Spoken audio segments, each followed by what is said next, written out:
मेरे कासगंज के लोगों, ये चुनाव केवल हमें और आपको सांसद बनने न बनने का चुनाव नहीं रह गया है। ये चुनाव देश को बचाने का चुनाव बन चुका है। यदि भारतीय जनता पार्टी दोबारा आई तो ये मान के चलना कि आज जो हमारे संवैधानिक अधिकार हैं, आज जो हमें हक मिले हुए हैं, इन हकों को पूरी तरह से बीजेपी के लोग खत्म कर देंगे। साथियों, मेरे कासगंज के पत्रकार मित्रों, आप हो सकता सवाल पूछते हो ना पूछते हो, अगर आप सवाल भी पूछते होगे तो लखनऊ और दिल्ली में आपके सवालों को काट दिया जाता है, कभी मेन स्ट्रीम मीडिया में नहीं दिखाया जाता है। साथियों, पूछो इन भारतीय जनता पार्टी के लोगों से, ये बीजेपी के लोग क्या कहते थे, चाहे 2000 लोकसभा 2014 का चुनाव रहा हो, चाहे 17 की विधानसभा, 19 का लोकसभा, 22 की विधानसभा, तमाम चुनावों के अगर इनके घोषणा पत्र आप उठाओगे तो देखोगे कि घोषणा पत्र में जितनी बातें बीजेपी के लोगों ने कही, ठीक उससे उल्टे चलने का काम किए हैं। यही बीजेपी के लोगों ने भाषण दिए थे 14 के चुनाव में, कहा था कि हर साल 2 करोड़ रोजगार देंगे। बताओ मेरे कासगंज के लोगों, बदायूं के बारे में मुझे पता है, मैनपुरी के बारे में मुझे पता है, कासगंज के लोगों आप बता दो किसी नौजवान को रोजगार मोदी जी की किसी योजना से मिला हो तो बता दो मेरे कासगंज के लोगों, किसी को मिला हो? क्योंकि ये बीजेपी के लोग घमंड में हैं, इन्हें इस बात का घमंड है कि हम जाएंगे समाज में नफरत फैला देंगे, हिंदू मुसलमान भाइयों को लड़ा देंगे, जातियों से जातियों को लड़ाएंगे और बीजेपी के लोग वोट पा जाएंगे। इस बात का घमंड ये बीजेपी के लोगों को बना हुआ है। इसलिए मैं अपने नौजवान साथियों आपसे कहूंगा, आज समय आ रहा है, सवाल इस बात का पूछना है कि बताओ 2014 का वादा था, 2024 आ चुकी है, 10 साल में हमें 2 करोड़ के हिसाब से 20 करोड़ रोजगार मिलने थे। बताओ मेरे नौजवानों के रोजगार कहां हैं? आज उत्तर प्रदेश के अंदर बाबा जी अपनी सरकार को बहुत बड़ी कानून व्यवस्था और बुलडोजर की सरकार कहते हैं। मैं पूछना चाहता हूं इस मंच के माध्यम से, मुख्यमंत्री जी, बाबा जी बताइए, ये पेपर जितना ने लीक कराया है, जितने बार लीक हुआ है,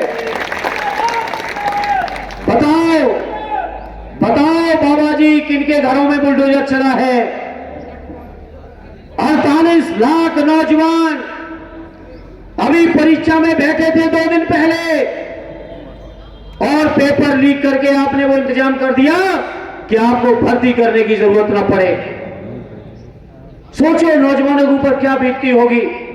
मैं अपने नौजवानों से कहूंगा कि जो लोग भर्ती के नाम पर हर परीक्षा दर परीक्षा आपका पेपर लीक कराते हैं, बेईमानी करने का षड्यंत्र करते हैं, ऐसी सत्ता को सबक सिखाने का काम मेरे नौजवानों कर दो। ये अपील लेके आपके बीच आया हूं। रही उत्तर प्रदेश में सत्य नेताजी की सरकार, रही ऐसी उत्तर प्रदेश में माननीय अखिलेश यादव जी की सरकार, बताओ कभी कोई पेपर लीक हुआ हो तो बता दो मेरे नौजवानों, बताओ कभी पेपर लीक हुआ हो?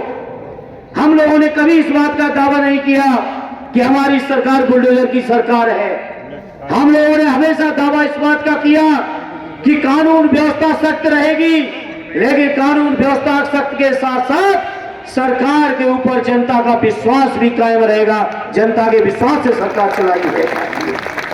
समाज के हर वर्ग के लोगों के कल्याण के लिए हम लोगों ने योजना चलाने का काम किया। आज मेरे कासगंज के नौजवानों, सवाल आपको इस बात का पूछना है कि बताओ जो लोग कहते थे देश नहीं बिकने दूंगा, आज उस देश में बिकने के लिए छोड़ा क्या है आपने? बताओ मोदी जी, योगी जी, आप लोग रेल बेच दिया, तेल बेच दिया, हवाई अड्डे बिक गए, हवाई जहाज बिक गए, बस अड्डे बिक गए, रेलवे स्टेशन बिक गए, संचार की व्यवस्था बिक गई, बैंकें बिक रही हैं, बीमा बिक रहा है। बताओ देश में और क्या बेचोगे? इसलिए मैं इस मौके पर किसान भाइयों, कासगंज के लोगों, आपको आगाह करना चाहता हूं, ये बीजेपी के लोग 2 तरह की राजनीति करते हैं।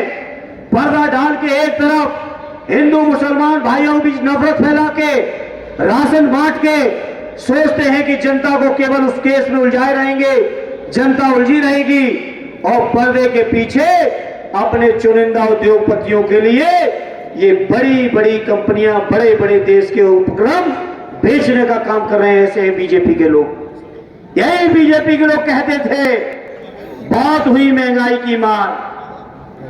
बताओ कासगंज वालों, 2014 में ज्यादा महंगाई थी कि आज 2024 में? तब डीजल, पेट्रोल, गैस कहां पे थी 14 में? और जब मोदी जी आए थे वादा करके महंगाई खत्म करने की, और आज डीजल पेट्रोल कहां खड़ा है? बताओ कासगंज के लोगों, गैस कहां है? यही लोग कहते थे किसानों की आमदनी दूनी करेंगे। बताओ, यूरिया में 50 किलो में से पहले सब्सिडी हटाई और अब पहले 5 किलो निकाला, अब 10 किलो निकाल दिया है। कासगंज के लोगों में आज आपके बीच कह रहा हूं, यदि ये बीजेपी दोबारा आ गई तो ये मान के चलना 50 किलो के कट्टे में अभी तो 10 ही किलो निकाला है, आने वाले समय में 10 ही किलो बचेगा, 40 किलो उस कट्टे से निकालने का काम करेंगे। जिन लोगों ये गुमराह कर रहे हैं कि राशन दे रहे हैं, बताओ आजादी के इतने साल बाद जहां हम अमृतकाल मना रहे हो, हमारे आपके लिए शर्म की बात है कि नहीं कि देश के 80 करोड़ लोग आज भी सरकारी अनाज पर निर्भर हैं। मैं कहना चाहता हूं देश की सरकार से, आप सरकारी अनाज दो न दो, देश के हर परिवार को रोजगार दे दो, आपके अनाज की किसी को मोहताजी नहीं रहेगी। लेकिन आप रोजगार नहीं दोगे, क्योंकि रोजगार दोगे लोग समझदार बनेंगे, पढ़ेंगे, लिखेंगे, उनके बच्चे आगे बढ़ेंगे, तो आपका धार्मिक एजेंडा पूरा नहीं होने वाला है, आपका नफरत का एजेंडा फिर पूरा नहीं होगा। इसलिए आपको नौकरी, रोजगार, पढ़ाई लिखाई से कोई मतलब नहीं है। बीजेपी के लोगों, केवल नफरत फैलाने से आपको मतलब है। इसलिए आज मैं कहना चाहता हूं, आप सबके आशीर्वाद से 15 साल सत्य नेताजी के सानिध्य में लोकसभा में रहने का सौभाग्य मिला है, और लोकसभा में रह के मैंने ये आका है कि बीजेपी के लोगों की जो नीतियां हैं, जो कार्यक्रम हैं, वो समाज के दलित, पिछड़े, शोषित, वंचित, हमारे अल्पसंख्यक भाई, हमारे आदिवासी भाई, हमारी माताएं, बहनें, बेरोजगार, किसान, नौजवान, मजदूरों के पूरी तरह से खिलाफ है इनकी योजनाएं। ये बीजेपी के लोग कुछ चुनिंदा मुट्ठी भर उद्योगपतियों के हाथ में पूरे के पूरे देश की व्यवस्था को देके पूरे देश को गुलामी के रास्ते पे ले जाना चाहते हैं इन उद्योगपतियों के। तो बताओ कासगंज के मेरे लोगों, इन उद्योगपतियों की गुलामी स्वीकार करोगे या अपना स्वतंत्र लोकतंत्र चलाने का काम करोगे? तय करना पड़ेगा आपको। और चाहते हो कि लोकतंत्र चले, चाहते हो कि व्यवस्था रहे, संविधान रहे, तो इस क्षेत्र से भाई देवेश साकी जी, जिनका चुनाव चिन्ह साइकिल का निशान है, जिस साइकिल को माननीय नेताजी ने चलाया हो, जिस साइकिल को माननीय अखिलेश यादव जी ने चलाया हो, जिस साइकिल को स्वर्गीय जनेश्वर जी ने चलाया हो, जिस साइकिल को मोहन सिंह जी ने चलाया हो, जिस साइकिल को ब्रजभूषण तिवारी जी ने चलाया हो, जिस साइकिल को समाजवादियों ने चलाया हो, जिस साइकिल को किसानों ने चलाया हो, जिस साइकिल को नौजवानों ने चलाया हो, जिस साइकिल को हमारी बहन बेटियों ने चलाया हो, ऐसी साइकिल की रफ्तार इतनी बढ़ा देना कि दिवेश भाई उस साइकिल पे सवार होके दिल्ली की लोकसभा में पहुंचे। और दिल्ली की लोकसभा में केवल पहुंचना मात्र नहीं है, कोई सुविधाएं लेना इनका उद्देश्य नहीं है। इनका उद्देश्य वही है जो आदरणीय अखिलेश यादव जी ने कहा है कि पीडीए की लड़ाई को हम लोग मजबूत करने का काम करेंगे। बताओ कासगंज वालों, जिताने का काम करोगे कि नहीं करोगे साथियों? कासगंज के लोगों, आपको हमको भूलना नहीं है। इस कासगंज के अंदर